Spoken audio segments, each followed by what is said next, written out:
नमस्कार, मैं प्रत्युष और स्वागत है हम आप सभी का हमारे चैनल डेली करंट अफेयर्स पे।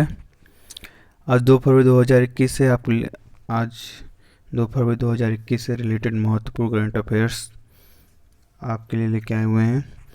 अगर वीडियो पसंद है तो चैनल को सब्सक्राइब और बेल आइकन को प्रेस करना ना भूलें, जिससे आपको डेली करंट अफेयर्स नोटिफिकेशन सबसे पहले मिलती रहे।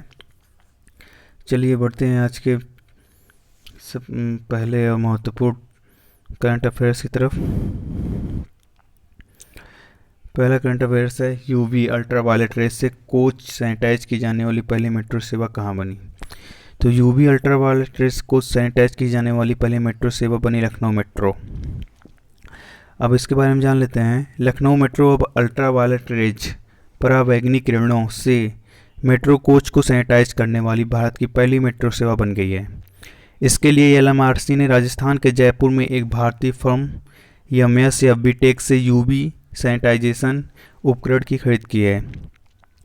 Uttar Pradesh metro rail corporation UPMRC ने न्यूयॉर्क मेट्रो के प्रयोग से प्रेरणा लेकर यूवी लैंप रेंज के साथ ट्रेनों को सैनिटाइज करने की पहल की है। आइए हम इस उपकरण के बारे में जानते हैं। अक्टूबर 2020 में रक्षा अनुसंधान और विकास संगठन डीआरडीओ द्वारा प्रमाणित किया गया यह उपकरण पूरे कोच को केवल 7 मिनट में साफ कर देता है। हालांकि ट्रेन को बैक्टीरिया मुक्त रखने के लिए एलएमआरसी प्रत्येक कोच को 15 मिनट के लिए सैनिटाइज करता है। यह वही उपकरण है जिसका उपयोग चिकित्सा उद्योग द्वारा भारत में कोरोना वायरस महामारी के चरम पर सिनेमा हॉल और चिकित्सा उपकरण को साफ करने के लिए भी किया जाता था। यह उपकरण रिमोट के माध्यम से संचालित होता है और इसमें एक स्विच ऑन ऑफ बटन होता है। ऑन बटन दबाने के 1 मिनट बाद रेडिएशन शुरू हो जाता है। इसके अलावा पहले मैनुअल मोड के माध्यम से आर्थिक रूप से सस्ता है। ऑन बटन दबाने से कितने मिनट बाद रेडिएशन शुरू हो जाता है? 1 मिनट बाद, और यह आर्थिक रूप से सस्ता है मैनुअल मोड के माध्यम से। आइए इस सभी प्रतियोगी परीक्षाओं के लिए महत्वपूर्ण तथ्य इसमें क्या मिलता है उसके बारे में जान लेते हैं। उत्तर प्रदेश की राजधानी क्या है? लखनऊ है। उत्तर प्रदेश के राज्यपाल कौन है? आनंदीबेन पटेल जी हैं। उत्तर प्रदेश के मुख्यमंत्री योगी आदित्यनाथ। अब चलिए बढ़ते हैं अगले क्वेश्चन की तरफ। सेकंड क्वेश्चन है, क्या है? आरबीआई ने रद्द किया शिवम सहकारी बैंक का लाइसेंस। आरबीआई के अनुसार महाराष्ट्र स्थित शिवम सहकारी बैंक का लाइसेंस रद्द कर दिया गया है, क्योंकि बैंक के पास न तो पर्याप्त पूंजी है और न ही भविष्य में कमाई की संभावना है। सहकारिता आयुक्त और रजिस्ट्रार सहकारी संस्था महाराष्ट्र से भी अनुरोध किया गया है कि वे बैंक को बंद करने के लिए एक आदेश जारी करें और बैंक के लिए एक परिसमापक नियुक्त करें। लाइसेंस रद्द करने के साथ डीआईसीजीसी अधिनियम 1961 के अनुसार जमाकर्ताओं को भुगतान करने की प्रक्रिया में सेट किया जाएगा। कोल्हापुर स्थित बैंक द्वारा प्रस्तुत आंकड़ों के अनुसार बैंक में पैसा जमा करने वाले 99% से अधिक जमाकर्ता deposit insurance and credit guarantee corporation DICGC से पूर्णतः बीमाकृत हैं। अपनी वर्तमान वित्तीय स्थिति में बैंक अपने वर्तमान जमाकर्ताओं का पूर्ण भुगतान करने में असमर्थ होगा। आइए इससे रिलेटेड प्रतियोगी परीक्षाओं के लिए महत्वपूर्ण तथ्य को जान लें। डीआईसीजीसी का अध्यक्ष कौन है? माइकल पात्रा। डीआईसीजीसी की स्थापना कब हुई? 1961। डीआईसीजीसी की मुख्यालय कहाँ है? मुंबई। चलिए बढ़ते हैं नेक्स्ट क्वेश्चन की तरफ। हाल ही में किसने केंद्रीय बजट की जानकारी आसान और त्वरित पहुंच प्रदान करने के लिए केंद्रीय बजट मोबाइल ऐप लॉन्च किया? ऑप्शन ए है नरेंद्र मोदी, ऑप्शन बी है हरदीप सिंह पुरी, ऑप्शन सी है निर्मला सीतारमण, ऑप्शन डी है संदीप मिश्रा। तो इसका सही आंसर कौन होगा? निर्मला सीतारमण। आइए इसके बारे में जानते हैं। निर्मला सीतारमण, केंद्रीय वित्त मंत्री निर्मला सीतारमण ने हाल ही में केंद्रीय बजट की जानकारी आसान और त्वरित पहुंच प्रदान करने के लिए केंद्रीय बजट मोबाइल ऐप लॉन्च किया है। इस ऐप के माध्यम से भारत के सभी संसद सदस्यों और आम जनता को बजट से संबंधित पूरी जानकारी ले सकेगी। यह ऐप गूगल ऐप स्टोर पर उपलब्ध है। चलिए बढ़ते हैं नेक्स्ट क्वेश्चन की तरफ। निम्न में से किस देश की सरकार ने भारत के SJVN को 679 मेगावाट की लोअर अरुण हाइड्रो परियोजना का निर्माण करने का ठेका दिया है। इसका ऑप्शन है ए बांग्लादेश सरकार, बी अफगानिस्तान सरकार, सी चीन सरकार, डी नेपाल सरकार। आइए सही आंसर जानते हैं, डी नेपाल सरकार। नेपाल सरकार ने हाल ही में भारत के सतलुज जल विद्युत निगम SJVN को 679 मेगावाट की लोअर अरुण हाइड्रो परियोजना का निर्माण करने का ठेका दिया है। प्रस्तावित हाइड्रो प्रोजेक्ट में 679 मेगावाट बिजली की अनुमानित क्षमता है। यह प्रांत एक के भोजपुर और शंखुआ सभा जिलों में स्थित होगा। अब चलिए बढ़ते हैं नेक्स्ट क्वेश्चन की तरफ। हाल ही में किसने वर्ष 2020 को रिकॉर्ड पर सबसे खराब वर्ष घोषित किया है? तो ऑप्शन ए है विश्व बैंक, ऑप्शन बी है यूनेस्को, ऑप्शन सी है संयुक्त राष्ट्र विश्व पर्यटन संगठन, ऑप्शन डी है नीति आयोग। आइए सही उत्तर के बारे में जानते हैं। तो ऑप्शन सी संयुक्त राष्ट्र विश्व पर्यटन संगठन। संयुक्त राष्ट्र विश्व पर्यटन संगठन UNWTO ने 2020 को रिकॉर्ड पर सबसे खराब वर्ष घोषित किया है। इस वर्ष कोविड-19 के प्रकोप को रोकने के लिए लागू अंतर्राष्ट्रीय यात्रा प्रतिबंधों के कारण वैश्विक पर्यटन को बहुत नुकसान हुआ। रिपोर्ट के मुताबिक कोविड-19 संकट ने लगभग 100 से 120 मिलियन प्रत्यक्ष पर्यटन नौकरियों को खतरे में डाल दिया है। आइए बढ़ते हैं नेक्स्ट क्वेश्चन की तरफ।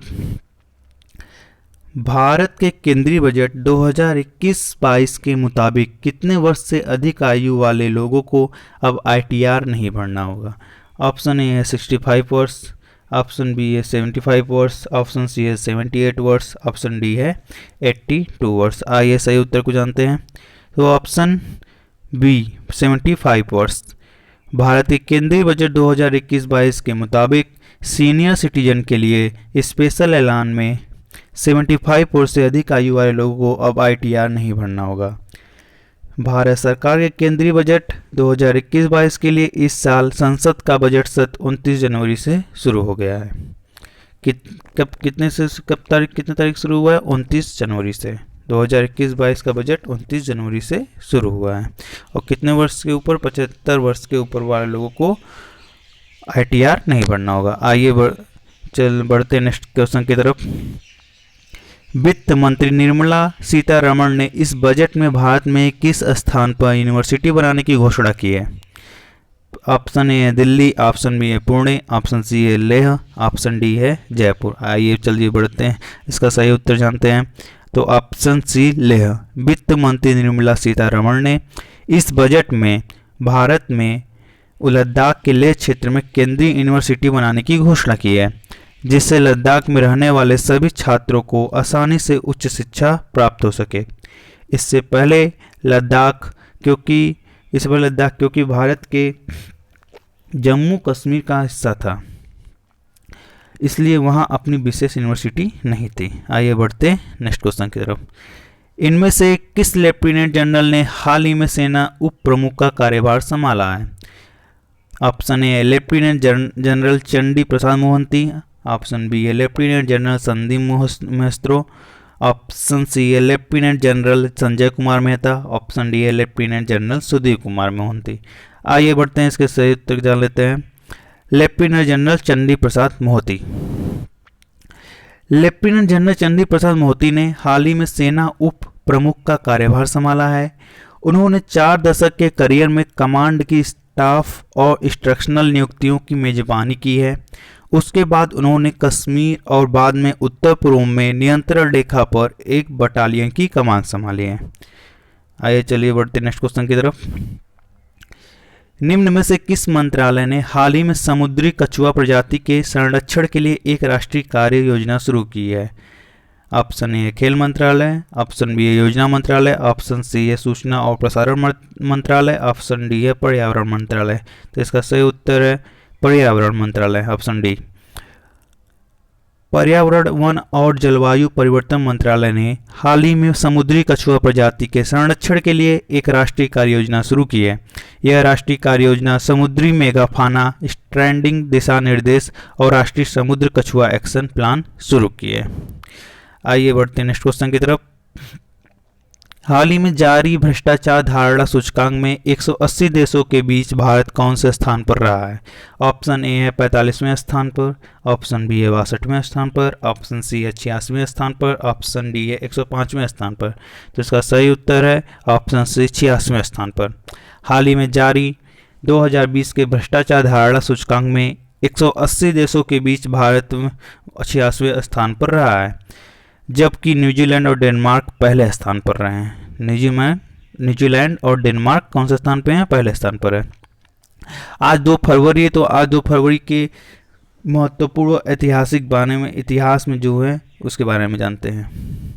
2 फरवरी को भारत और विश्व में कई घटनाएं हुई जिनका इतिहास के पन्नों में नाम दर्ज है, और अक्सर आप सभी ने इतिहास के विषय में बहुत सी ऐसी ऐतिहासिक घटनाओं के बारे में पढ़ा होगा जो 2 फरवरी के इतिहास से संबंधित हो।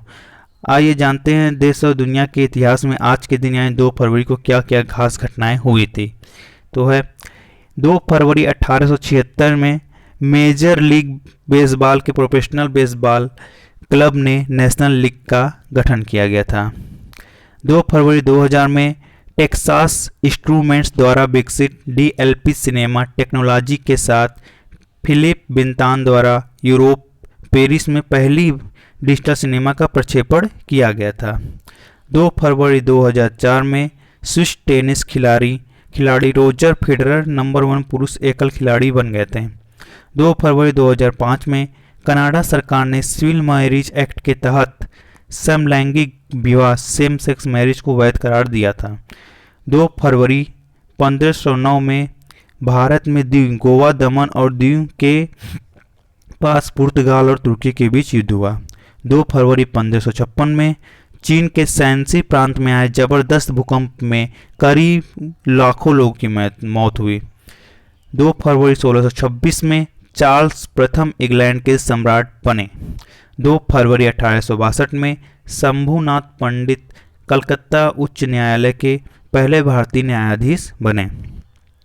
2 फरवरी 1878 में यूनान ने तुर्की के खिलाफ युद्ध की घोषणा की। 2 फरवरी 1892 में रसिया ने कैलिफोर्निया में फर ट्रेडिंग कॉलोनी की स्थापना की। 2 फरवरी 1920 में फ्रांस ने मैमल पर कब्जा किया। 2 फरवरी 2007 में अंतर्राष्ट्रीय पैनल आईपीसीसी ने ग्लोबल वार्मिंग पर रिपोर्ट प्रस्तुत की। आइए बढ़ते हैं नेक्स्ट क्वेश्चन की तरफ। आज इंडिया जस्टिस रिपोर्ट 2020 में जस्टिस डिलीवरी में कौन शीर्ष पर रहा? तो इंडिया जस्टिस रिपोर्ट 2020 में जस्टिस डिलीवरी में महाराष्ट्र शीर्ष पर रहा। इंडिया जस्टिस रिपोर्ट के दूसरा संस्करण भारत में लोगों को न्याय प्रदान करने पर राज्यों की एकमात्र रैंकिंग की घोषणा की। टाटा ट्रस्ट की एक पहल इंडिया जस्टिस रिपोर्ट के दूसरे संस्करण में महाराष्ट्र 18 बड़े और मध्यम आकार के राज्यों प्रत्येक 1 करोड़ से अधिक की आबादी के साथ में एक बार शीर्ष पर है, जिसके बाद तमिलनाडु, तेलंगाना, पंजाब और केरल है। 14 महीनों के शोध माध्यम से इंडिया जस्टिस रिपोर्ट 2020 ने राज्यों द्वारा सभी को प्रभावकारी ढंग से न्याय सेवाएं देने के अपने अपने ढांचों में की गई प्रगति की समीक्षा की है। यह मार्च 2020 से पहले मौजूद नवीनतम आंकड़ों और स्थितियों का ध्यान रखता है। इसमें न्याय के 4 स्तंभों पुलिस, न्यायपालिका, कारागार और कानूनी सहायता पर आधिकारिक सरकारी स्रोतों के अलावा आंकड़ों को पेश किया गया है। अब जानते हैं इंडिया जस्टिस रिपोर्ट के बारे में।